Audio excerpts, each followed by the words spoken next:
Wishing you a very happy day. Myself, Sushmita Sahu, going to take today Class 11 English from the book Snapshot, Chapter 2, that is the address. Now, this is a very interesting story about a daughter, her feelings, and about the war. That what are the predicaments of war.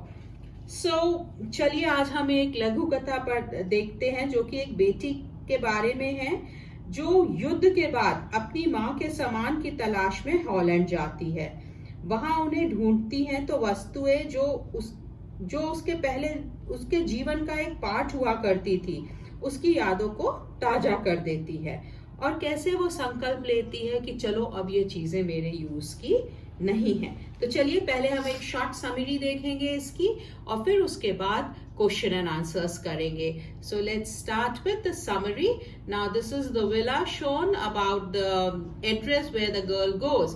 This is a story, ये एक कहानी है एक माँ की और उसकी daughter की और उसकी माँ की दोस्त की मिसेस डॉर्लिंग एंड एक एड्रेस की जिस एड्रेस पे मिसेस डॉर्लिंग रहती थी। वो एड्रेस था 46, the street number was 46 and the name of the street was Markovnikov. The street was Markovnikov and number 46। एक इस एड्रेस की ये कहानी है। चलिए अब आगे हम देखते हैं। Now this girl she was a victim of the war and इसकी मदर फादर अब वॉर के कारण नहीं थे और ये हॉलैंड अपने घर वापस आती है।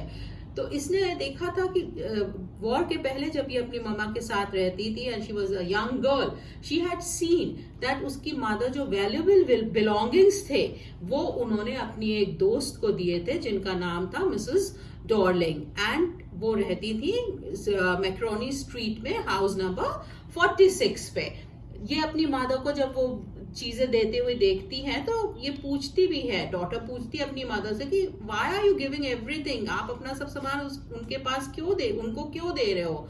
तो मदर डॉटर को समझाती है कि देखिए अभी वॉर होगा, वॉर है, अपना कोई ठिकाना नहीं है, कम से कम अपने वैल्यूएबल्स मिसेस डॉर्लिंग के पास सेफ रहेंगे and she is a very good friend of mine. जब अपने उससे गर्ल लौटती है वॉर के बाद, after the war broke down and she comes back to the native place in Holland, she thinks that she should go to Mrs Dorling, meet her and ask for the belongings. जो उसकी mother की belongings है वो उससे वापस ले। तो वो उसके घर जाती है। जब वो मिसेस डॉर्लिंग के घर जाती है तो मिसेस डॉर्लिंग डजंट रिकॉग्नाइज है, वो उसको पहचानती भी नहीं है एंड उनका बहुत वियर्ड सा बिहेवियर होता है। ये लड़की उनके घर से वापस आ जाती है फिर, बट थोड़े दिन बाद ये फिर से जाती है। जब वो नेक्स्ट टाइम जाती है तो वो मिसेस डॉर्लिंग कहीं गई हुई होती है, उनकी डॉटर वहां होती है। तो मिसेस डॉर्लिंग की डॉटर उसको बैठाती है and she is unknown to all the facts कि ये जो मेरे घर में चीजें हैं या जो घर मेरा सजा हुआ है जिन वैल्यूएबल से, ये एक्चुअली बिलोंग करती है इस लड़की की मदर को। सो वो आराम से उसको बोलती है कि प्लीज आप बैठो एंड देन उसके साथ वो एंटरटेन करती है, उसको बोलती है खाना खा के जाना and she takes out the cutlery and everything. तो इस लड़की को अपना घर याद आता है, उन कटलरी जो कि सिल्वर की होती है उससे जुड़ी हुई अपनी यादें आती हैं और वो उन सब चीजों को देख के अपने बचपन में खो जाती है।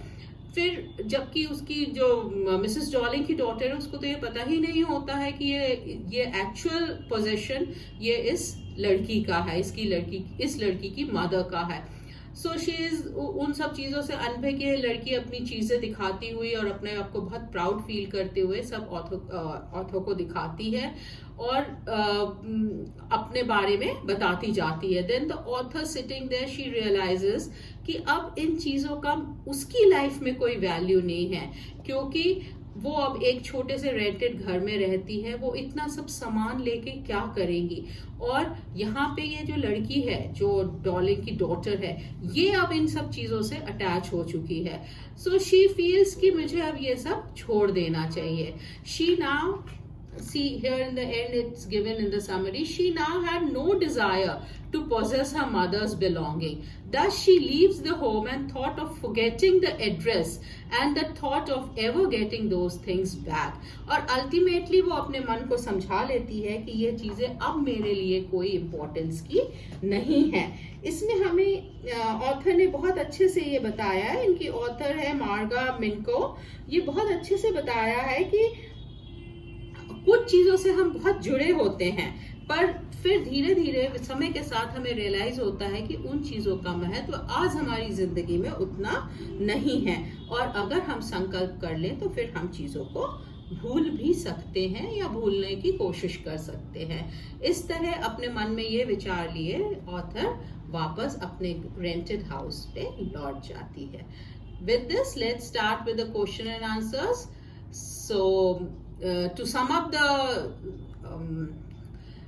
story of the address, it is we learn the intricate emotions. हम अपने जो emotions होते हैं of human like trust, hope and betrayal as well as ill effects of war.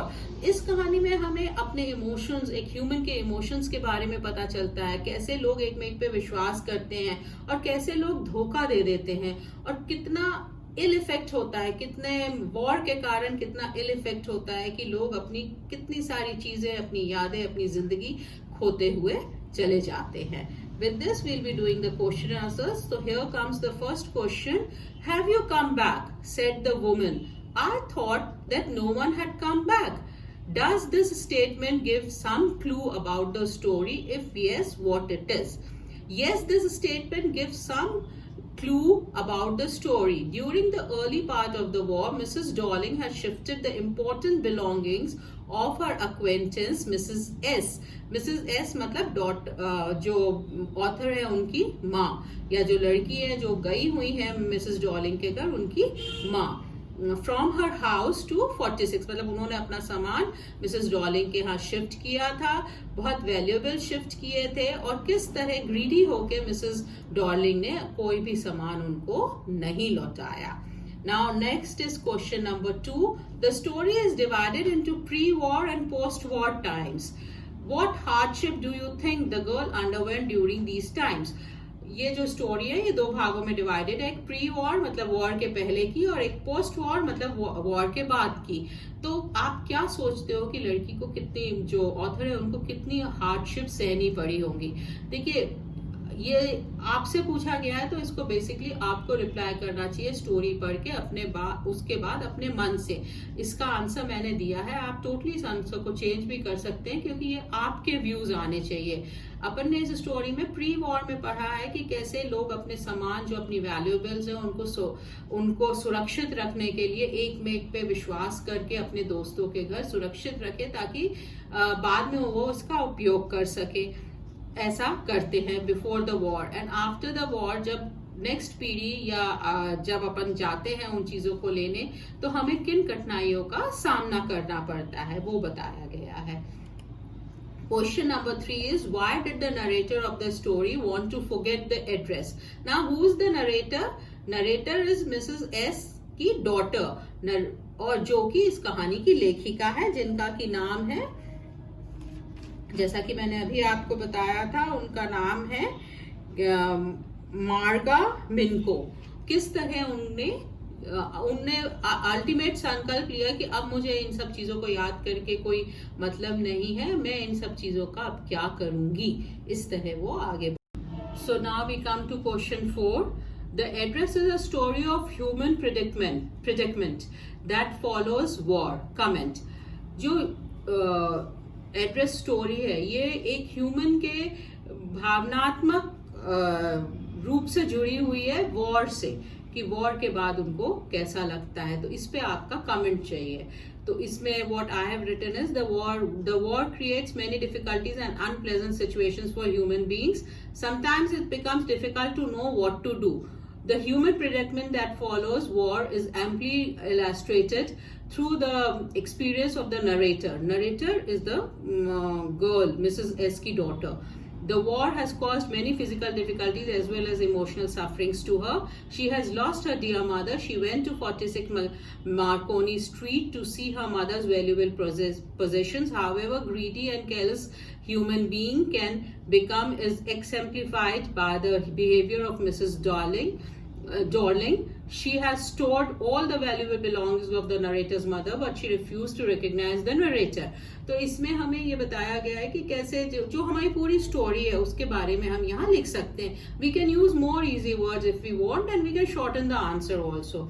With this, I would like to thank you all. Thank you. Take care. Have a nice day.